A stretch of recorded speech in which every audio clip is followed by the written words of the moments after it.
Sejumlah pihak mengkritik keputusan Presiden Joko Widodo memberikan pangkat Jenderal Kehormatan kepada Menteri Pertahanan Prabowo Subianto.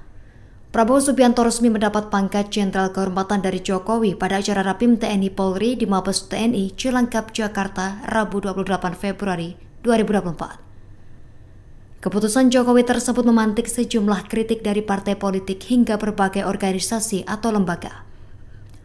Di antaranya Partai Demokrasi Indonesia Perjuangan PDIP menilai gelar Jenderal Kehormatan untuk Prabowo bertentangan dengan reformasi.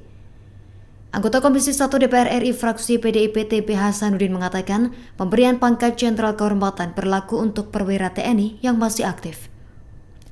Menurutnya Jokowi harusnya mencabut Kepres tentang pemberhentian Prabowo Subianto dari institusi TNI yang sebelumnya diteken oleh Presiden B.J. Habibie. Penolakan kenaikan pangkat kehormatan Jenderal TNI kepada Prabowo Subianto pun disampaikan Koalisi Masyarakat Sipil. Koalisi Masyarakat Sipil terdiri dari 20 lembaga organisasi, di antaranya Komisi untuk Orang Hilang dan Korban Tindak Kekerasan Kontras Imparsial, IKOHI Ikatan Keluarga Orang Hilang Indonesia, Asia Justice and Rights AJAR, hingga Yayasan Lembaga Bantuan Hukum Indonesia YLBHI. Kemudian Lembaga Bantuan Hukum Masyarakat LBHM, Lembaga Studi dan Advokasi Masyarakat LSAM, Human Rights Working Group, dan Perhimpunan Bantuan Hukum dan Hak Asasi Manusia PBHI.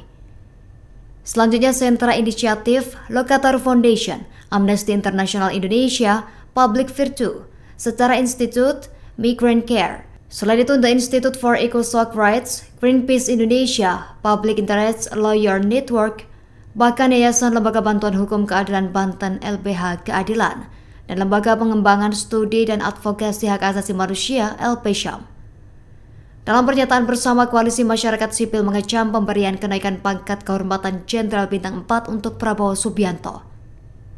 Hal ini selain tidak tepat juga dinilai melukai perasaan korban dan mengkhianati reformasi 1998. Download Tribun X sekarang, menghadirkan lokal menjadi Indonesia.